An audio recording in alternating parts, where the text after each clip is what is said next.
Guys, dito tayo sa Pola sa ngayon, no? Bitbit ko yung mga ilang gamit ko.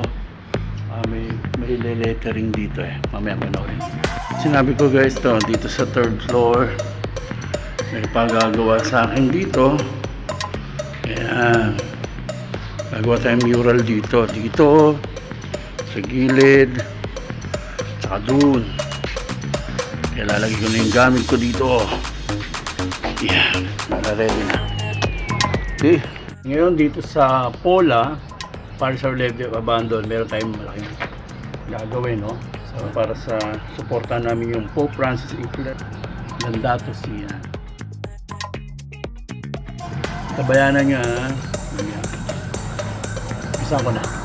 Yung plano kong gawin dito, yan, puno, dito ko ilalagay yan.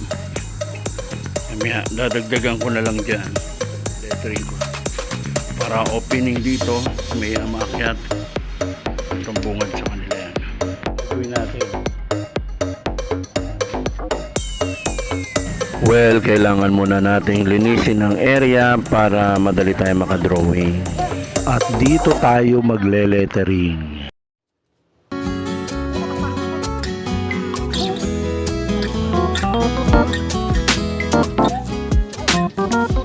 Ayan, dito ako magbibilog, then guhit-guhit muna tayo guys. Maya lang liletteringan ko na yan.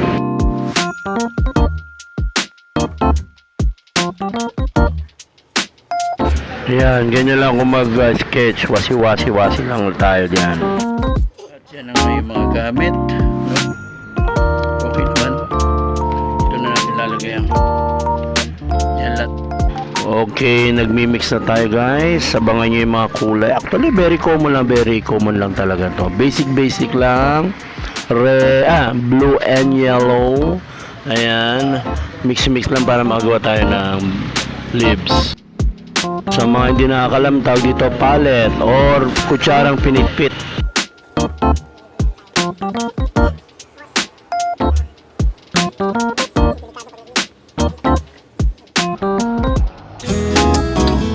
At ito na ang time para mag-lettering.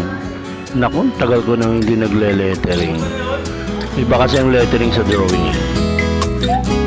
Ang problema lang dito medyo yung pader rough o mahirap ipasok ang pintura dahil bako-bako. Kaya challenge.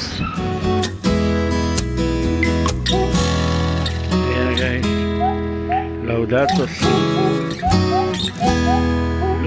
Ayan na po. Abangan guys, may kasunod pa yan.